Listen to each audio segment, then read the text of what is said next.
벌써부터 환승하기 딱 좋은 날이네. 는 개뿔. 내가 해야 할 환승을 인터넷으로 대충 알아보니까 엄청나게 복잡하더구만 라고 생각하시는 분들이 계실 겁니다. 환승하는 두 가지 방법을 정확히 이해하신 분들인데 여전히 여러가지 다양한 환승 상황 때문에 혼란이 있는 분들을 위한 환승의 응용 방법 지금 알려드리겠습니다.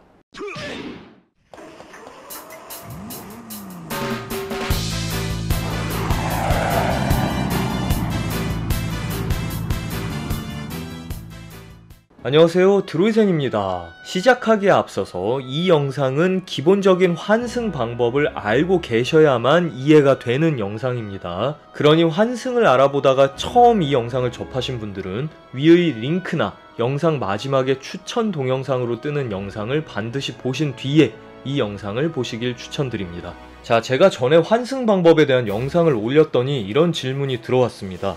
인천공항에서 스루보딩을 해서 보딩 패스도 2장 주고 경유지에 도착을 해서 환승구역으로 가는 것도 맞는데 환승구역에서 이미그레이션을 통과해야 한다고 합니다. 그러면 전에 올린 영상에서의 두 가지 경우에서 벗어났는데 이거 뭔가요? 이게 이상하죠. 환승구역을 통과해서 지나가는데 이미그레이션을 통과한다고요? 일단 한 가지 먼저 알려드릴 것이 이미그레이션이라는 것의 개념이에요. 우리가 입국심사, 출국심사라고 부르는 것을 일반적으로 둘 다 이미그레이션을 통과한다 라고 이야기를 해요. 도착한 뒤에 이미그레이션을 통과한다면 입국심사겠죠. 출발하기 전에 이미그레이션을 통과한다면 출국심사가 될 거고요. 어쨌거나 이 경우가 어떤 루트인지 물어보니까 코사무이를 가는 항공편이라네요. 인천을 출발해서 방콕공항에 도착하고 거기서 환승을 해서 코사무이를 가는 것이죠. 참고로 저는 제가 업무를 하던 항공사와 그 운항지들 외에 전세계 국가나 여행지들을 골고루 잘 아는 편은 아닙니다. 코사무이가 어디에 있는 곳인지 잘 모르는 상태였던 거죠. 그래서 진짜 이런 구조를 갖고 있는지 검색을 한번 해봤습니다. 그런데 세상에나 엄청 많은 정보가 와르르 쏟아져 나오는데 문제는 이야기하는 것들이 조금씩 다 달라요. 코사무이로 가기 위한 환승을 다룬 인터넷상의 이야기들을 크게 나열해보면 이렇습니다. 방콕공항에서 반드시 이미그레이션을 통과한 뒤 짐까지 모두 찾고 다시 환승할 항공사의 체크인 카운터로 가서 짐을 붙이고 체크인한 뒤 다음 비행기를 타러 간다. 자, 이게 우리가 전에 영상에서 말씀드렸었던 그 케이스죠. 단순히 입국한 뒤에 다시 출국 절차를 밟아서 다음 비행기를 타러 간다는 거죠. 아니 근데 이상해요. 도착한 뒤에 이미그레이션을 통과했다라는 것은 입국 심사를 받기 위한 것이었을 거고요. 다음 비행기를 타러 갈 때 이미그레이션을 또 통과해야 하는데 이 내용이 없어요. 그러니까 출국 심사를 받지 않는다는 얘기가 되잖아요. 이건 보나마나 국내선이라는 의미가 되는 거죠. 같은 나라를 이동할 때는 입국 출국이라는 개념이 나올 이유가 없기 때문인 거죠. 자, 그리고 다른 설명을 또 한번 보시죠. 인천공항에서 스루보딩이 가능하답니다. 보딩 패스도 2장을 준다네요. 그래서 환승구역으로 가게 되는데 환승구역에서 이미그레이션을 통과한 뒤에 다음 비행기를 탄다고 합니다. 그래서 국제선이랑 국내선 환승이니까 뭐 그렇게 하는 건가? 혹은 뭐 코사무이 공항에는 이미그레이션이 없나? 이렇게 뭐 대충 생각을 해봅니다. 그러니까 진짜 그런지 아닌지 사실관계에 상관없이 그냥 뭐 그런가 보다 하고 짐작을 하는 거죠. 이게 정확하게 알 수가 없는 게 각 나라나 공항에서는 자신들의 상황에 맞게 이런 절차를 변경하여 운영하거나 특색 있게 운영을 할 수 있어요. 그런데 뭐 거기까지는 이해가 가요. 근데 제일 이해가 안 가는 것이 바로 보딩 패스였습니다. 인천공항에서 보딩 패스를 2장을 주는데 승객들이 입국 심사를 위해 이미그레이션을 통과하지 않고 그냥 비행기를 타러 가버리게 되면 이거 어떡하죠? 미립국이 되어버리는 거예요, 이러면? 근데 이게 국가보안상 이런 부분에 허점이 생길 수가 없어요. 그래서 아마도 환승구역을 지날 때 반드시 이미그레이션을 통과하게끔 만들어 놓은 뭔가가 있지 않을까라고 다시 생각을 해봅니다. 근데 이것도 다른 경우를 보면은 앞뒤가 맞지가 않아요. 코사무이 가는 사람들이야 최종 목적지가 태국이니까 입국 심사를 받기 위해서 이미그레이션을 통과할 수 있다지만 말 그대로 다른 나라를 가기 위해 태국을 지나쳐가는 승객들은 굳이 입국 심사를 받을 필요가 없잖아요. 심지어 이런 방식이라면 굳이 환승구역을 뭐하러 나눠 놓습니까? 그냥 입출국을 반복하는 그 방식으로 가면 되죠. 뭐 그냥 똑같으니까요. 그래서 도대체 어떻게 된 건지 다시 폭풍 검색을 해봤습니다. 찾아야 할 부분은 2장을 준다던 보딩 패스의 정체입니다. 정말 많은 분들이 자신들의 환승기를 올려놓으셨는데 이것도 역시 다 얘기가 조금씩 다른데다가 환승의 구조를 이해하고 쓰신 분보다는 경험 위주로 설명이 되어 있어서 가장 중요한 보딩 패스의 정체에 대해 알 수 있을 만한 부분이 거의 없었어요. 그러다가 겨우 찾아낸 사실은 이렇습니다. 인천공항에서 나눠준 보딩 패스 중 다음 연결 항공편을 위한 보딩 패스에는 게이트 번호가 표시되어 있지 않다는 거예요. 그리고 이미그레이션은 다음 항공편의 환승 카운터 옆에 있는 부스에 위치하고 있다는 거였죠. 이 두 가지를 보고 난 뒤에 비밀은 모두 풀렸습니다. 설명으로 하자면 복잡하니까 제가 여행을 한다는 가정 아래 같이 한번 코사무이로 떠나보시죠. 자, 저는 코사무이를 가는 항공편을 예약했습니다. 인천공항에서 방콕공항까지 A항공사를 이용하고 방콕공항에서 코사무이 공항까지 B항공사를 이용한다고 합니다. 그래서 항공사에 물어봤습니다. 환승할 때 스루보딩이 되나요? 짐도 스루로 가나요? 그랬더니 항공사에서는 모두 스루로 가능하다고 대답을 해줬습니다.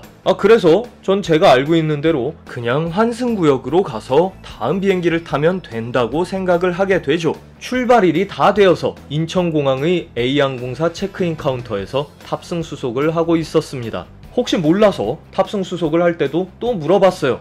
그 B 항공사랑 스루보딩 가능하죠? 짐도 코사무이에서 받는 거 맞나요? 그랬더니 아주 기분 좋게도 다 맞답니다. 그러면서 제게 보딩 패스 2장을 주었어요. 자, 이 보딩 패스 이거 2장을 보는데 이상해요. A항공사를 탑승할 보딩 패스의 게이트 위치와 보딩 타임은 적혀 있어요. 그런데 연결편인 B항공사를 탑승할 게이트 위치에는 아무것도 적혀있지 않았던 것이에요. 그래서 다시 한번 물어봤습니다. 저기요, 여기 게이트 번호가 없는데요. 그랬더니 직원은 방콕공항의 환승구역에서 B항공사의 환승 카운터를 찾아가세요 라고 이야기를 해줬어요. 그래? 뭐 좋아.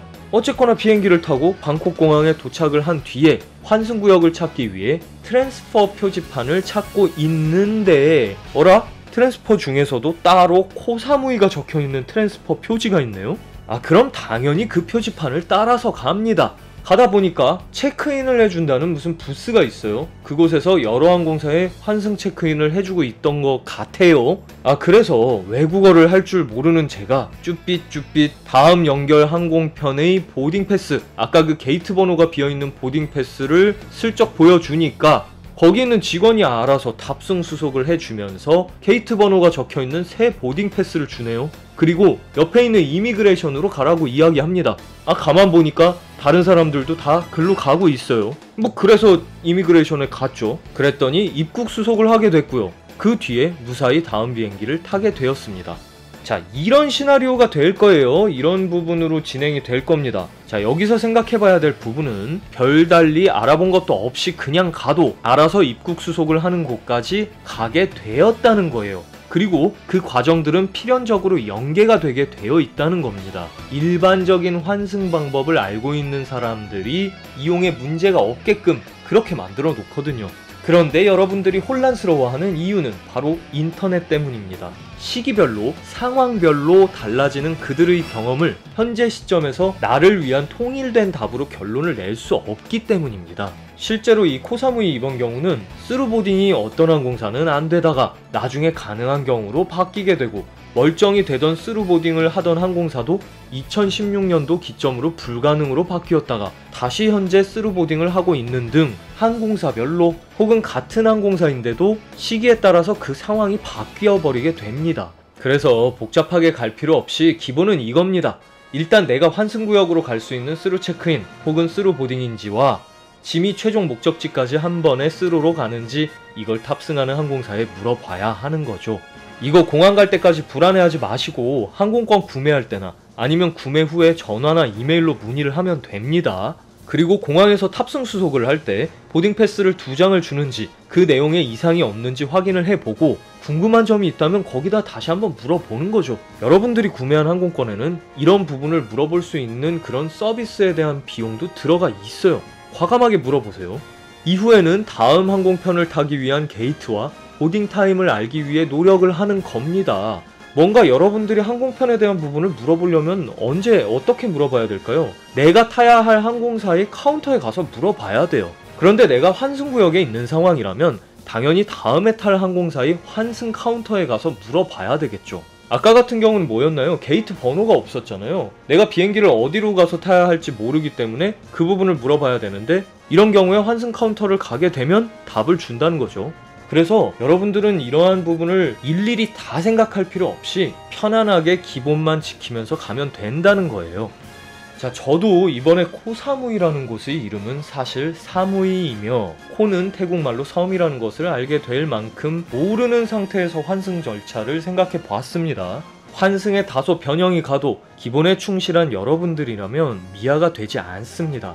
내가 앞으로 어떻게 환승을 할지 출발하기 전에 말로는 설명할 수 없지만 이것은 여러분의 환승을 방해할 요소가 되지 않아요. 그 공항의 상황이 어떻게 바뀌어 있는지 여기선 알 수가 없으니까요. 여러분들의 지식이 환승할 때의 상황과 맞물려 어디로 가야 할지 발걸음을 옮겨준다는 것에 강한 믿음을 가지시길 바랍니다. 오늘도 함께 해주신 여러분들께 감사드립니다. 지금까지 코사무이도 잘 몰랐던 드로이센이었습니다.